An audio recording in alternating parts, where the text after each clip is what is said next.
שלום לכולם, אני דוקטור אביד רובנר, מרצה להיסטוריה ותיאוריה של העיצוב ולעיצוב מגדר בבצלאל ובשנקר. ההרצאה שלי תעסוק בסמנטיקה של עיצוב מגדר. אני מעריכה שהגעתם לסוף הכנס גדושים במחשבות ואולי גם בביקורת על האופן שבו עיצוב לוקח חלק במגדור של הסובייקט. ואולי עלו במהלך הכנס גם רעיונות לדרכים שבהם עיצוב יכול לשחרר אותנו מכבלי המגדר. ההרצאה שלי ככזו שסוגרת את הכנס, תיתן פרספקטיבה נוספת לתכנים שבהן עסקו ההרצאות הקודמות, ובמיוחד לסוגיות שעלו במושב הזה. אז לפני שנדבר על סמנטיקה של עיצוב מגדר וכיצד היא מתקיימת בעולם הווירטואלי, נגדיר מהי סמנטיקה עיצובית. סמנטיקה זה משמעות, ובעיצוב משמעות מיוצרת באמצעים חזותיים חומריים. לדוגמה, באמצעות צורה, צבע, חומר, טקסטורה. מעצבות ומעצבים עוסקים בסמנטיקה עיצובית כחלק בלתי נפרד מהמקצוע. כל כרזה, אתר, רהיט ומרחב שמעוצב משדר בהכרח מסרים ומשמעויות לאנשים.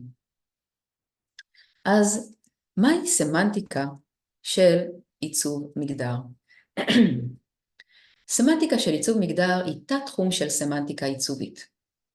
היא מתייחסת באופן ממוקד למשמעויות המגדריות שיוצרים היבטים חזותיים וחומריים.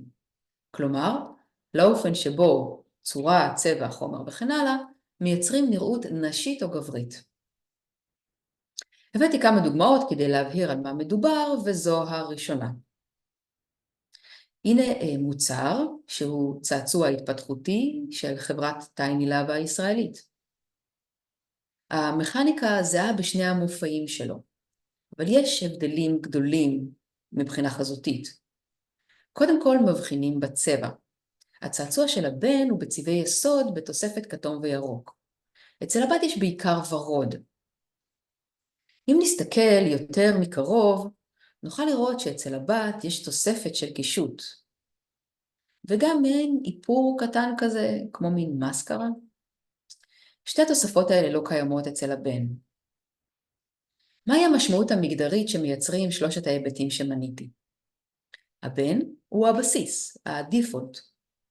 צבעי היסוד כשמם כן הם, יסודיים, בסיסיים, הכרחיים. העין היא עיגול בסיסי ללא תוספות. הבן בוודאי שלא צריך קישוט לאוזן. הבת לעומת זאת מסומנת כבת באמצעות התוספות. תוספת איפור ותוספת קישוט. הגוון הוורוד זה אדום מעורבב עם לבן, כלומר צבע עדין וחלש יותר. לגו זו דוגמה נוספת של מגדור צעצועים, והפעם לילדים מגיל 4 ואילך. אצל הבן לא צריך יותר מאשר סימון של שתי עיניים ופה. הבגדים שלו בסיסיים וגיאומטריים. כדי לייצג דמות של בת בלגו, הוסיפו תוספות. איפור לשפתיים וללחיים, שיער ארוך וחולצה מקושטת. עיצוב מגדר ממשיך ללוות אותנו לכל אורך החיים ולשמר את אותה הפרדה מגדרית בין בנים ובין בנות שרכשנו בינקות. הנה שני קרמים להסרת שיער גוף. אין הבדל מבחינת רכיבי הקרם, אלא רק מבחינת עיצוב הבקבוק. צורת הבקבוק של הנשים דקה ועדינה. השוקיים שמיוצגות פה, כמו אצל ברבי, הן דקיקות וארוכות, ממש כמו קסמי שיניים. לבקבוק של הגבר צורה מסיבית וגולמית, עבה עם פקק לחיצה בצורת זרנוק גדול. אצל הנשים הזהב מסמן מה שנשים לכאורה אוהבות, כן? תכשיטים ולהתקשט. לעומת זאת, הכסוף אצל הגבר מסמן תעשייתיות, קרירות ונחישות. ההבדל ניכר גם בטיפוגרפיה. אצל הנשים אותיות קטנות, דקיקות, מוזבות. אצל הגברים אותיות רשיות, סנסריפיות, מעובות. בעבודה של טל בכור שמוצגת בתערוכה מופיעים תכשירי טיפוח נוספים משני צדדים של מראה. שפתון לובלו, קרם לידיים, וכאן אחד מהם, דאודורנט של ניבאה. המראה מראה את הדמיון וההבדלים שבין המוצרים הממוגדרים. אז סמנטיקה של עיצוב מגדר מפרידה בין נשים וגברים, ילדים וילדות, תינוקות בנים ותינוקות בנות. כדאי לתהות מדוע. מבחינת החברות המסחריות, המוטיבציה היא כלכלית. היא מעודדת אנשים לקנות יותר מוצרים. אם אני חיה עם גבר בבית, אנחנו עשויים לרכוש למשל 2 סוגים שונים של שמפו. ואם יש לי בת ואחריה נולד לי בן, אני כנראה אקנה לו מלתחה אחרת. מה שמביא אותי לעולם הווירטואלי. כאן אין בהכרח צורך בהפרדה דווקא לשני מגדרים כדי למכור יותר. הנה כמה דוגמאות למשחקי מחשב פופולריים מאוד מהשנים האחרונות. במשחקים האלה הדמויות קבועות מראש.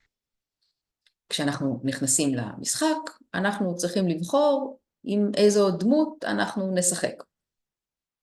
את הדימויים האלה לקחתי מהאתרים של החברות. אפשר כמובן לדבר פה על היקפי ייצוג, כן, באופן ניכר יש יותר דמויות של גברים מאשר דמויות של נשים. אבל אנחנו כאן כדי לדון באופני הייצוג. כלומר, באיך נראות נשים ואיך נראים גברים. אז רבות נכתב על האופנים שבהן מיוצגות נשים במשחקי מחשב, כאובייקטים מיניים, לבושות בלבוש מינימליסטי, ומקנות למשחקים מבטים מחפיצים מגובה הישבן. נעות באירוטיות ומדברות באירוטיות. וכן, חלק מהדברים האלה נכונים גם למריו קארט 8, משחק שמיועד לילדים מגיל 5. עכשיו, מחקרים הראו שמשחקי וידאו הם אזורים פדגוגיים. השאלה היא מהו החינוך שעיצוב מקנה לילדים ולילדות, וגם לנערים ולנערות שמשחקים במשחקים האלה. הגיוני שייצוגים מהסוג הזה עשויים להוביל להחפצה של נשים גם בעולם האמיתי. אוקיי, אז מהם משחקים אחרים שבהם כדי להתחיל לשחק, השחקנים מתבקשים לייצר אבטר, איזשהו ייצוג של עצמם. הנה 3 מהמשחקים הפופולריים כיום, אולי אתם מכירים, פורטנייט, סימס ולגיל הצעיר אנימל קרוסינג. בחלקם תוכלו לבחור את מבנה הגוף, תווי הפנים, צבע השיער, התנהגות, לבוש ועוד. עם זאת, מחקר מצא שכששחקנים ושחקניות מפעילים לראשונה את החשבון, הם נוטים ליצור אבטר שדומה להם במציאות. מחקר אחר מצא שבהקשרים שבהם ניתן ליצור מגדר באופן מכוון, וזה בדרך כלל כך, צעירים יוצרים דמויות ממוגדרות כדי לשייך את עצמם לקבוצה מגדרית אחת ולהבדיל את עצמם מקבוצה מגדרית אחרת. כך שלכאורה, העולם הווירטואלי טומן בחובו פוטנציאל אדיר.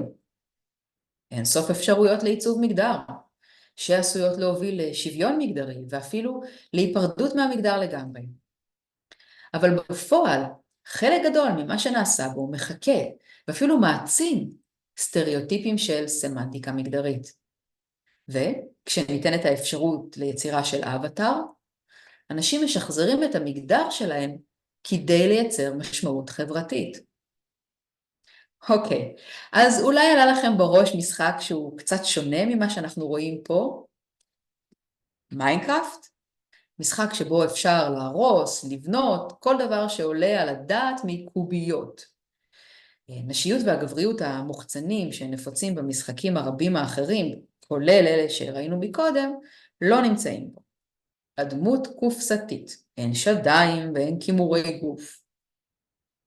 המשחק הזה יצא לאוויר בשנת 2009 ושוחרר לקהל הרחב 2 מאוחר יותר.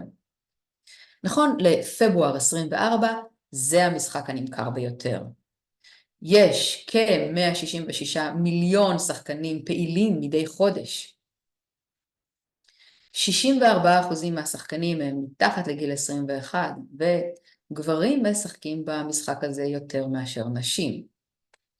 הנה כמה נתונים מעניינים נוספים. בנים מתחילים לשחק במיינקראפט בגיל צעיר יותר מבנות. הן משחקות במיינקראפט פחות מבנים עד גיל 9, בין 9 ל-11, בנות ובנים משחקים במידה שווה. אבל מגיל 11 יש יותר בנות מאשר בנים במשחק. ומדוע? כי בנים עוברים לשחק במשחקים האחרים, הסקסיסטים האלה שראינו מקודם. בכל הגילאים, בנים משחקים יותר במצב הישרדות, מה שמכונה survival mode, שהוא יותר תחרותי ומאתגר. עכשיו, כדי להבין את ההבדלים המגדריים ואת המשמעויות שלהם, צריך לבחון את האופן שבו מעוצב המשחק. כשהוא הופיע לראשונה ב-2009, הוא כלל את הדמות הזו בלבד. היא מכונה סטיב. בשלוש שנים מאוחר יותר, נוטש, מפתח המשחק, אמר שהדמות הזו אמורה לייצג בן אנוש, לא גבר ולא אישה. הוא הודה שהצורה הקופסתית מקנה לדמות מראה גברי משהו, אבל הוספה של דמות של אישה הייתה מכריחה את השחקנים לבחור בין גבר ואישה בעולם שבו gender doesn't even exist. כך לפחות הוא טוען, כן? אבל האם באמת לדמות של סטיב אין מגדר? אם לשפוט לפי האופן שבו התפתח המשחק, הוא ממוגדר. עם יציאתו נוספה אפשרות לעצב לדמות סקין. סקין זה בעצם סוג של חיפוי של המבנה הקופסתי. אפשר לשלם כדי לרכוש חבילת סקינים או ליצור סקין עצמאי באחד מהאתרים, כגון שני אלו שנמצאים פה, ואז להלביש לדמות הקופסתית מראה אחר. חלק קטן מהסקינים נראה בדמות של אישה, עם גוונים ורדרדים ותוספות של שיער. בנוסף לסקינים אפשר ליצור למשחק מודים. מוד של מיינקראפט זה מין תוספת שמאפשרת שינויים במשחק המקורי, מעבר לשינוי של הסקין. יש מודים שהוציאה החברה המקורית, ויש אלפי מודים שונים שיצרו מתכנתים עצמאיים. אחד המתכנתים, שמו Wildfire Romeo, יצר את מה שמכונה ג'נדר מוד. במוד הזה אפשר לקבוע דבר אחד, האם לדמות יהיו שדיים. אבל יש מלא שינויים שאפשר לעשות. למשל, לקבוע את מידת הקופצניות שלהם ואת מומנטום הקפיצה, את הגודל, גובה השדיים, וכן הלאה. אוקיי, אז חשוב לציין, כן, המוד הזה הוא לא חלק אינהרנטי מהמשחק. זה רק מעין תוספת שאפשר להתקין אם רוצים. צריך גם לשאול מי בדיוק רוצה. לקח לנוטש עוד כמה שנים להשתכנע שיש צורך במגדר נוסף. וב-2015 הוספה דמות של אלכס. היא קצת יותר רזה, רואים את זה בעיקר בידיים, יש לה קוקו על הצד וקול קצת יותר עדין. מהרגע שהוספה אלכס, השחקנים נדרשו לבחור באיזו משתי הדמויות הם משחקים. עכשיו אני הרשיתי לעצמי לעשות מהלך פוטושופ קטנצ'יק, ולהסיר את השיער ולהתיר אותו ככה, רק עם חולצה.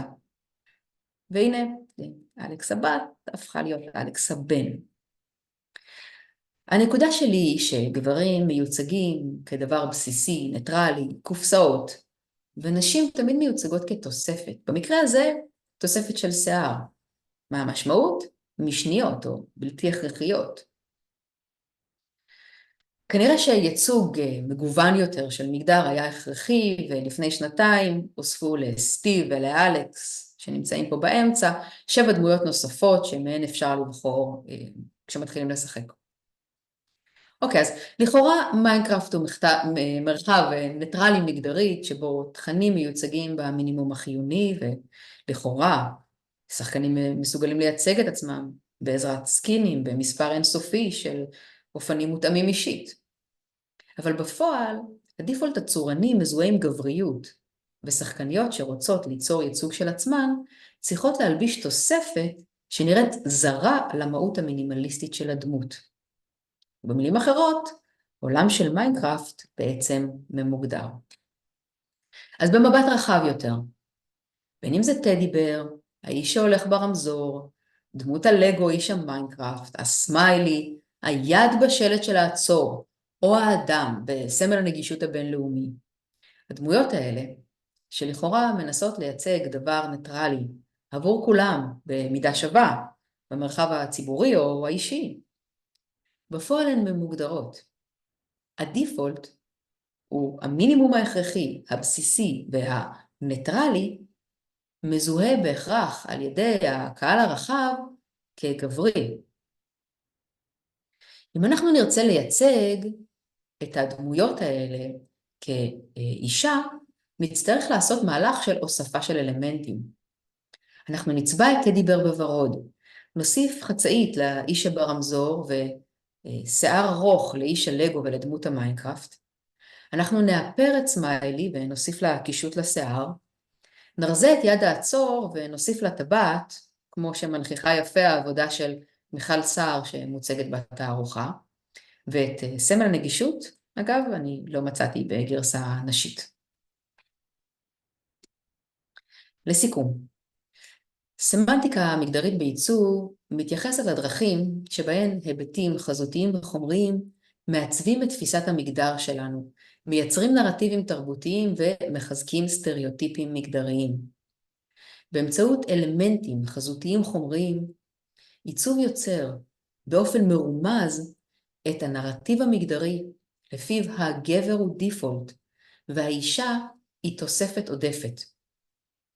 זה מכונן את התפיסה שלנו באשר לנחיצותו ולקדימותו של הגבר על האישה. כשאנשים משחקים במיינקראפט, בלגו ובמשחקים אחרים, שבהם הדמות הבסיסית היא בן, וכשהם הולכים ברחוב ונתקלים בשילוט וברמזורים, שבהם דימוי האדם לכאורה ניטרלי הוא גבר, ובעברית, כשמשתמשים בשפה ניטרלית בלשון עתה, אנשים מטמיעים את היותה של האישה שנייה בעולם שהוא ביסודו, במהותו ובראשוניותו גברי. למעשה אנחנו לא יודעים איך נראית בת כשהיא לא מיוצגת כעודפות. אז בואו נעשה ניסוי מחשבה קטן. דמיינו עולם שבו האישה היא הדיפולט, והגבר, כדי לסמן את גבריותו, ילבש צבעים מוחלשים, כנניח ורוד או אפרסק, יתקשט באיזה שהם תכשיטים, יתאפר בצורה מסוימת, ובנוסף, בעולם דמיוני כזה, הגבר, כדי לסמן את עצמו כגבר, יבליט מאפיינים טבעיים. הוא יהיה בהכרח תמיד עם זקן, ילבש בגדים שהם מבליטים מבנה גוף משולש. ואולי גם ילבש בגדים שמבליטים את המפסעה, הרי היא בולטת. ועוד דבר, ויתור מוחלט על מגדר יכול להיות מעולה, במיוחד למי שגם בחיים האישיים שלה או שלו, איננו חלק מהעולם הבינארי. אבל לוותר על מגדר זו רק אחת האופציות. בעולם האמיתי יש מגדר לאנשים, ועלינו להבין את המשמעות הנגזרת מייצוג של מגדר אחד כדיפולט ושל השני כתוספת. אני משוכנעת שבכוחם של מעצבות ומעצבים ליצור דרך עיצוב עולם שוויוני יותר, כזה שאינו נותן קדימות למגדר אחד על אחר. תודה רבה לכולם על ההקשבה.